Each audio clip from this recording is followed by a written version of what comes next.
So thank you very much for that. I am going to put to you a kind of a new model of a university, which is a model where the university is fully engaged with its business community. And Lorelei's kind of steer was give us some examples, because you're new enough in the region to say some things, and they'll just put it down to you being new and not hold it against you for the next 10 years.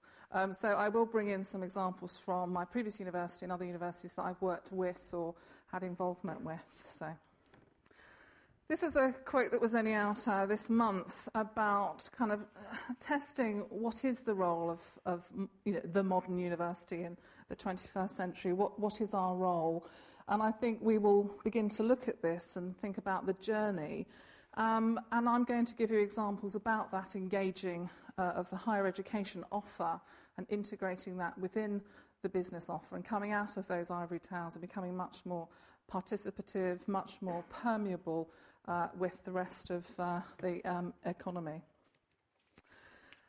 Nationally, we are, as a sector, a significant contributor to the economy, and we do employ a lot of people. We are capturing a lot of the intellectual capital within the country, and I think it's just that positioning of universities as a kind of R&D arm of companies, and particularly SMEs who can't have that infrastructure within companies, is something that I'd like to leave you with as a kind of thought, really.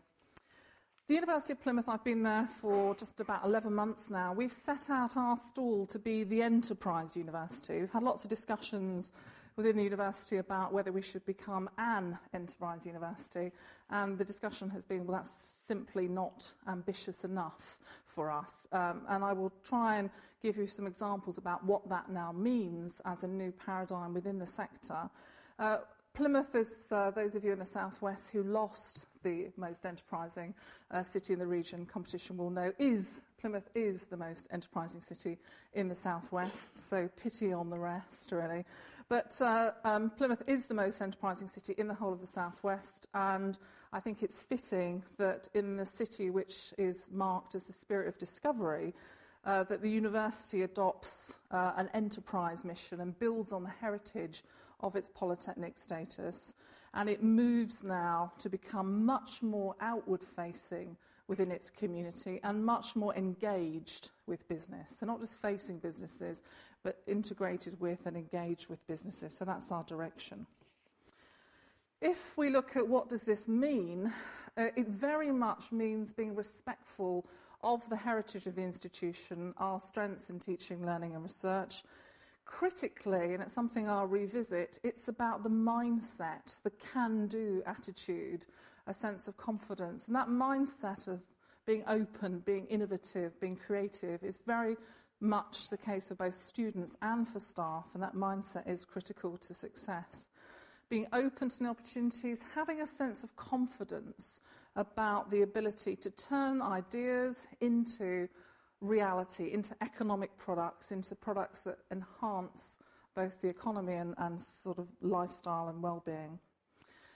Clearly, we're a university, so the student experience and the opportunity to enhance that student experience and distinguish that student experience within what is now quite a crowded marketplace is very important. And it means that as a university, we do think that irrespective of social class, neighbourhood, background, we're just interested in talent. We're interested in providing an opportunity for all of those who can benefit from a higher education experience. So the university is distinguished, I think, by its core belief in widening participation. Unlocking that talent wherever it's found, actually integrating within the academic programme periods of work experience and volunteering, and not just saying to individuals, that was a jolly good experience working for a whole year, maybe with Hewlett Packard as a placement student, and we're going to give you a very attractive word, sandwich, written on your certificate, but actually taking that work experience and dissecting it into the higher level learning that's taken place there and accrediting that learning and allowing the students to uplift that learning into their academic programme. That's very, very important.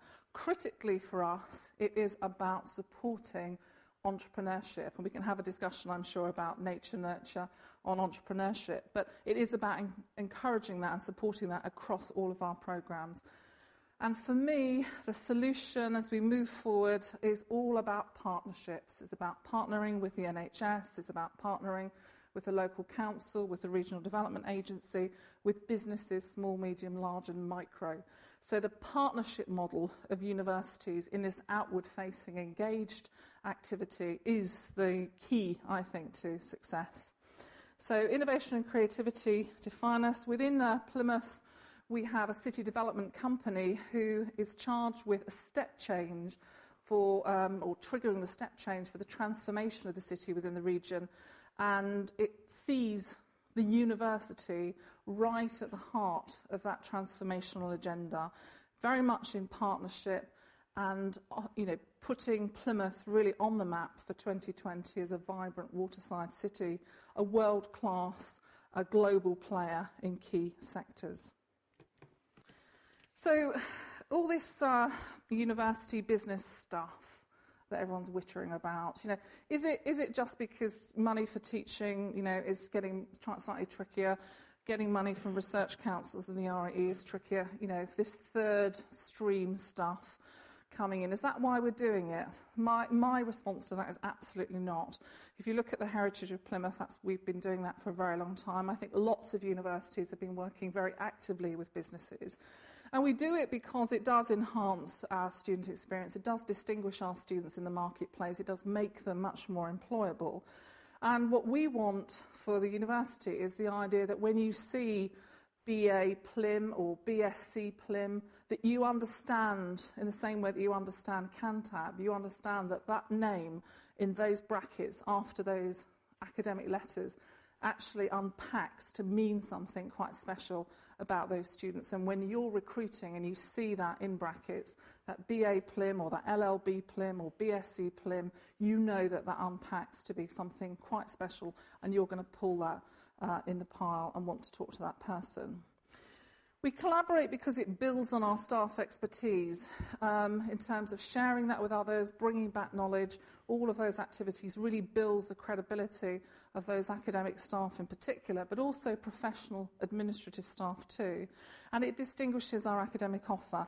Partnerships really is the key, and I've mentioned that. And the reason that we want to work with businesses who can shop globally is because it genuinely adds to the esteem and the reputation of the university through our staff and students. So collaborating with business is not why do we do it, we're just getting on with it, and it's really, really important that it's integrated within that enterprise-led approach. So why do businesses actually want to work with universities? I think they really do understand how that interaction does engage their own staff and adds value to their own staff pool. It really does develop their staff. And I think within universities we can do more to offer those staff who work with us advisory titles, visiting professorial titles and so on, so that we can really show that is really valued. And they allow those individuals then back into their own organisations, bringing those skills that they've acquired through those discussions and chats with people in universities and the working that they're doing together. It generates project solutions and it adds financial gain to the organisation. I'll show you some examples of that. And I would say that when you talk to businesses and they say who they're working with, it genuinely adds to the reputation of those businesses that they can engage at the highest levels with academic staff across a range of different universities. And it helps, I think, promote the innovation and creativity within the business. So there's a major financial driver, there's a major driver within that business to encourage their own staff to see staff development as part of an engagement for their business reasons to engage with universities. So universities become this hub then, I think, within that R&D arm